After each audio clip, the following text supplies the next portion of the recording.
क्या आप जानते हैं कि एक ऐसा शाप ही दिया गया था जिसने देवर्षि नारद को अनंत काल तक तीनों लोकों में भटकने के लिए विवश कर दिया? आखिर प्रजापति दक्ष ने उन्हें इतना कठोर शाप क्यों दिया? आइए जानते हैं इस अद्भुत पौराणिक कथा का रहस्य। शत्रुपा ने प्रियव्रत और उत्तानपाद नाम के दो पुत्रों तथा आकुति, देवहूति और प्रसूति नाम की तीन पुत्रियों को जन्म दिया। प्रसूति का विवाह ब्रह्मा के पुत्र दक्ष से कर दिया गया। दक्ष की असिकनी नामक एक और पत्नी थी, समर, जिसने 5,000 पुत्रों को जन्म दिया। उन्हें सामूहिक रूप से हर्यश नाम मिला। दक्ष ने उन सभी को पृथ्वी का शासक बनने और प्रजनन की प्रक्रिया को जारी रखने का निर्देश दिया। सभी राजकुमार कर्तव्यपरायण थे, इसलिए वे अपने पिता की आज्ञा का पालन करने के लिए तैयार हो गए। पिता की आज्ञा पूरी करने से पहले वे एक ऐसे स्थान पर एकत्रित हुए जहां सिंधु नदी समुद्र से मिलती थी। परंतु न हर्यश और न ही दक्ष इस बात को जानते थे कि कोई उनसे मिलने आ रहा था। एक ऐसा व्यक्ति जिसके मन में शरारत और स्वर में अनुनय की अद्भुत शक्ति थी, वह उपद्रवी व्यक्ति थे, देवर्षि नारद।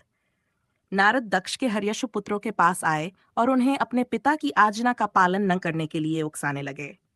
राजा, आप लोग भूलोक के राजा कैसे बन सकते हैं जब आपको इतिहास या भूगोल का ही ज्ञान नहीं है? क्या आप भूलोक की परिधि से अवगत हैं? आपको ये कैसे पता चलेगा कि आप भूलोक की जनसंख्या को कम कर रहे हैं या उसे बढ़ा रहे हैं? क्या रहे हैं? हर्यशु भाइयों के पास कोई जवाब नहीं था। देवर्षि मुस्कुराए। पहले आप पृथ्वी के बारे में सब प्रकार का विवरण प्राप्त कीजिए और फिर शासन के अधिकार का दावा प्रस्तुत कीजिए। यह भी हो सकता है कि आपको इतना पारलौकिक ज्ञान मिल जाए कि आप एक अलग मार्ग पर चलने की इच्छा करने लगें, किसी अन्य श्रेष्ठ मार्ग पर। नारद के शब्दों ने हर्यश्व को सामूहिक रूप से सम्मोहित कर दिया था। दक्ष के सभी 5,000 पुत्रों के चेहरों पर अब संदेह झलक रहा था। वे सब नारद की बात से सहमत हो गए। वे भूलोक के विषय में पता लगाने के लिए तितर बितर हो गए। उन्हें फिर किसी ने नहीं देखा। जिस तरह सिंधु नदी समुद्र में विलीन हो गई, उसी तरह दक्ष के पुत्र भी लौटकर नहीं आए।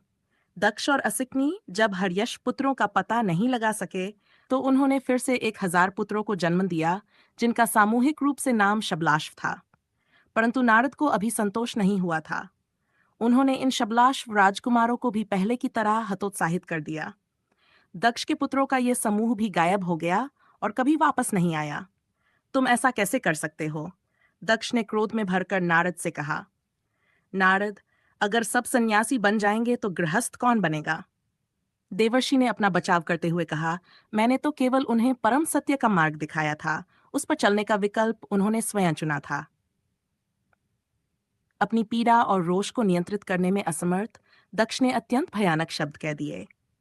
हमारे पिता ब्रह्मा ने तुम्हें शाप देकर ठीक ही किया था, और अब मैं भी वही करूंगा। नारद, तुमने मेरे पुत्रों को तितर बितर कर दिया और उन्हें भटकने के लिए उकसाया। अब से तुम्हारा जीवन भी ऐसा ही होगा। तुम सदा तीनों लोकों में भटकोगे और तुम्हें कहीं आश्रय नहीं मिलेगा। तुम्हारा कोई स्थायी घर नहीं होगा। तुम अनंत काल तक ब्रह्मांड में भटकोगे, ताकि सभी को सभ्यता के मूल्य का एहसास हो। अपने सभी पुत्रों को खो देने के बाद दक्ष और असिकनी ने 60 पुत्रियों को जन्म दिया। उनमें से 27 का नक्षत्र रूप था और उन्होंने चंद्रदेव से विवाह किया। 10 कन्याओं का विवाह धर्मदेव से और 13 का मरीचि के पुत्र कश्यप से हुआ।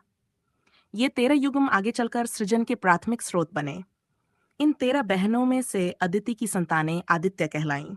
उनमें एक सूर्य था जो ब्रह्मांड में गर्मी और प्रकाश का स्रोत बना। दूसरा इंद्र था जो दो राज कहलाया। दिति की संतानें दैत्य कहलाईं। इनमें सबसे बड़े दो भाई हिरण्याक्ष और हिरण्यक्षिप थे। दनु से दानव और अरिष्टा से गंधर्व उत्पन्न हुए। मुनि ने अप्सराओं को, काष्ठा ने यक्षों को और कद्रू ने नागों को जन्म दिया। चूंकि दक्ष इन 13 कन्याओं के पिता थे, इसलिए उन्हें पति यानी प्रजा और समस्त प्राणियों का स्वामी कहा गया, जिनकी उत्पत्ति दक्ष की पुत्रियों से हुई थी। इसलिए दक्ष को प्रजापति कहकर भी संबोधित किया जाने लगा।